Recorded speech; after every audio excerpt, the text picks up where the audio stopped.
Zdaj naj bi Združene države razmišljale o tem, da bi v Iran poslale specialne enote, ki bi fizično zasegle obogateni uran.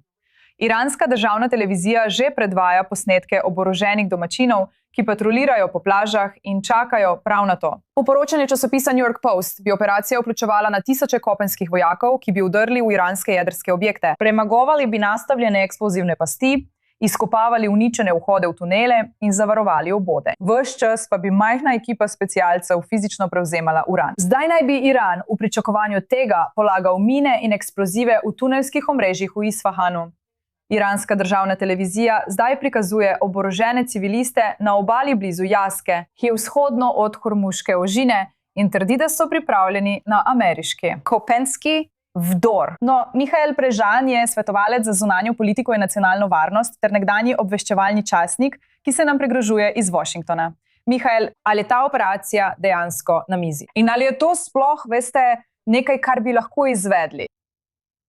Hvala, da ste me povabili, Nataša. Veste, pogledal sem članek. Ima en vir. Uporabljenega je veliko previdnega jezika. Načrti za izredne operacije se vedno pripravljajo. Ali se bo to dejansko zgodilo, je drugo vprašanje. Ampak dejstvo, da je to pricurljalo v javnost, mislim, da škodi administraciji. Nekateri bi lahko rekli, da je bilo to namenoma pricurljalo. Tako se režim začne premeščati sile, zaradi česar postanejo ranljivi za napad. Vse, kar smo videli v tem videu, tisti ljudje, ki hodijo po plaži, to je lahka tarča. To je enostavno. To so rakete, to so izstrelki, to so droni. Torej, za takšne primere se vedno dela načrte. Pravo vprašanje je, ali se režim odzove na to poročilo. Je bila to namerna objava ali je šlo za uhajanje informacij, da bi režim, veste, napačno ocenil situacijo? Seveda želim govoriti o ameriških zmogljivostih v tem trenutku.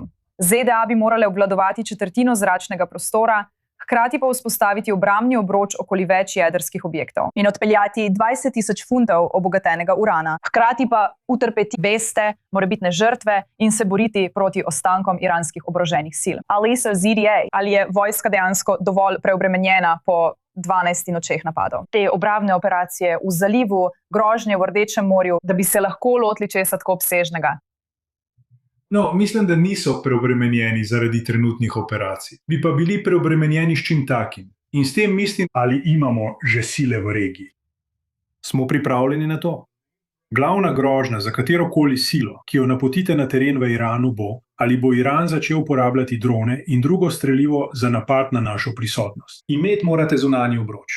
Morate biti sposobni poskrbeti za, veste, imeti morate zračno obrambni obroč, da lahko obvladate vse grožnje. In to zahteva konvencionalne sile. To zahteva prisotnost. To zahteva tudi, da nadzorujemo nebo. Mi nadzorujemo nebo. Vendar pa, žal, ne moremo preprečiti Iranu, da izstreli te rakete in izstrelke. Oni to še naprej počnejo.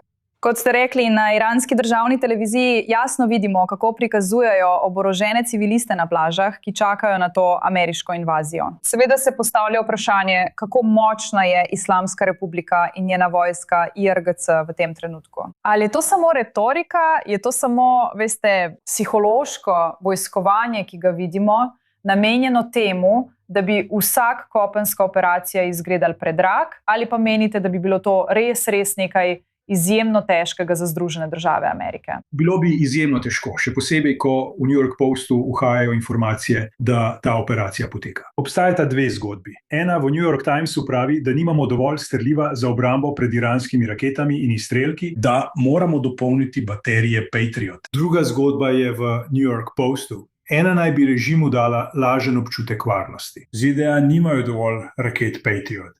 To daje režimu vzvod. Druga govori o prihajajoči misiji, ki bi režim prisilila k premiku sil, zaradi česar bi bili ranljivi za napad. Stvar je v tem, da so viri zelo šibki. V obeh publikacijah je besedilo polno pridržkov. New York Times in New York Post. Tako mora režim sprejeti določeno odločitev.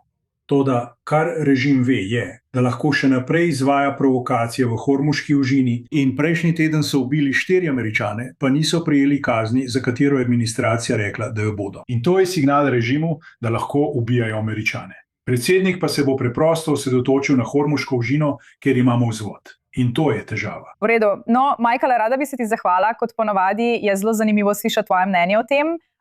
Kot vedno bomo morali počakati in videti, kaj se bo tukaj dejansko zgodilo. Nimamo pojma, kaj se bo zgodilo, Nataša, ker odloča predsednik.